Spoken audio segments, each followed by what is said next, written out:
In this tutorial, we're going to actually look at moving the camera. And perhaps the most basic of all camera moves is the push-in. This is when the camera essentially just gets closer to our subject. Again, we'll talk more about the mechanics of this in the cinematography course, but this can be done on a dolly, on a slider, with a handheld camera, with a drone. It really doesn't matter. Though I should point out that many young filmmakers try to do this by using a zoom lens. Zooming with the lens is great for shots and action sequences like this, but zooming in is not pushing in. Scaling up the clip in post-production is not pushing in. There are subtle perspective changes that we just sense, consciously or subconsciously, when the camera actually moves. So however you push in to get the real emotional impact for the audience, you typically need to actually move the camera. As we push into the subject, we get more intimate with them. This is great for monologues, like this one in Jaws. I'll never put on a life jacket again. Pushing in is also used to often indicate understanding, like when a character finally gets it. Here in Back to the Future, Marty McFly has just gone back in time, but that doesn't really sink in until he sees the younger version of his dad.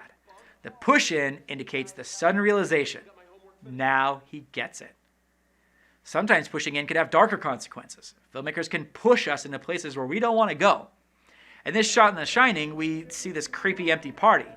I don't want to go there, but Kubrick says we're going anyway, and it adds to the foreboding. On The Assurance, we also shove the audience's collective face into this angry guy.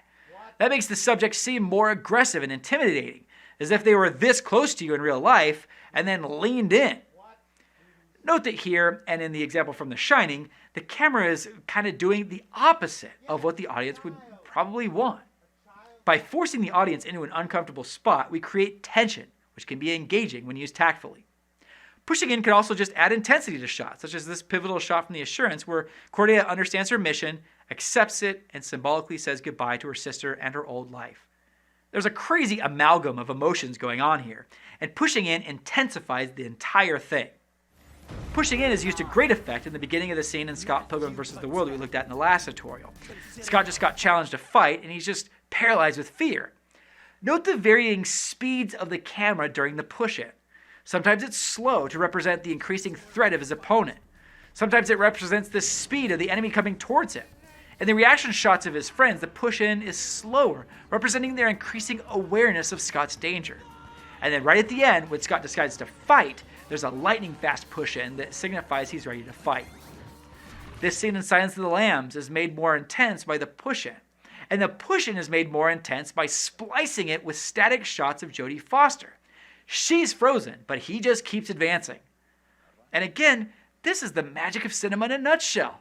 If we were watching this in real life or in a play, both of them would just be there, just sitting and standing, no movement.